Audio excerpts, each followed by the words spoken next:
opposition whip. And now I'd like to invite Mark to deliver his reply speech. Here.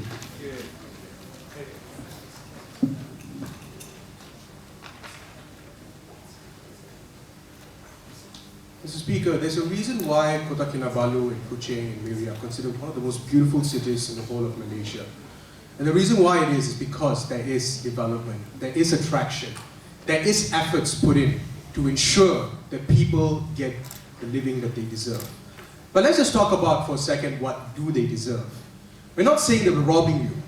Just because that your state, in my first speech, mentioned to you that produce more natural resources, doesn't necessarily mean that you're entitled to all of it. That would just make you look selfish.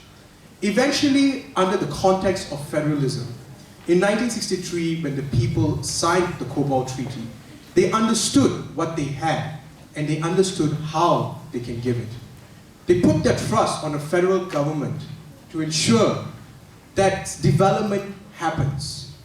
Your problem from the side of opposition, from the side of government, was that because our cities in Sabah and Sarawak are not as big as the cities in Peninsula, or maybe our roads here are not as tarred as the roads in Peninsular Malaysia, or because there is no electricity and no water here, and there's electricity there.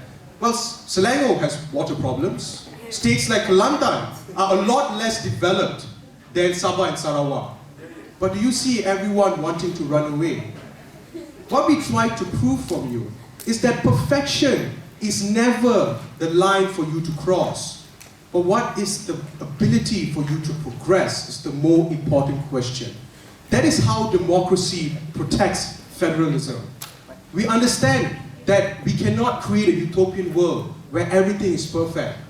If you have a problem with electricity, then let's look at how do we solve the problem. Not run away and pretend as if you can solve the problem. You didn't respond to the sort of corruption that already exists in Sabah and Sarawak. When you're looking at the Minister of Sarawak and the amount of money that he has robbed away from the people, do you blame the federal government or do you blame your own people? Eventually we need to understand the collective identity, whether or not you're a Malay, Chinese or Indian, or even to an extent Ibanese or Kadazan or whatever. We all exist under one pretense of social development, and that is what we need to protect. If you are continuously going to draw the line that if you are not leading to your expectations, that you should walk away and assume that you can do it. Now, of course, Albert asked a good POI. Because we have control of our resources, we can spend it better. But then again, Mr. Speaker, you have to understand that you are still two states, Sabah and Sarawak. There's always going to be an issue where Sarawak feels Sabah is getting more, or Sabah feels that Sarawak is getting more. The problem will always occur because there is more than one state that is agreeing to a single constitution.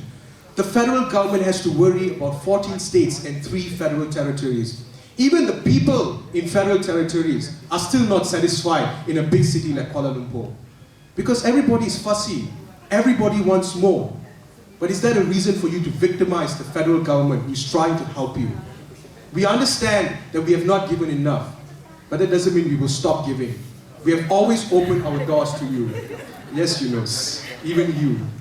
And let's just talk about what Sabah and Sarawakians have.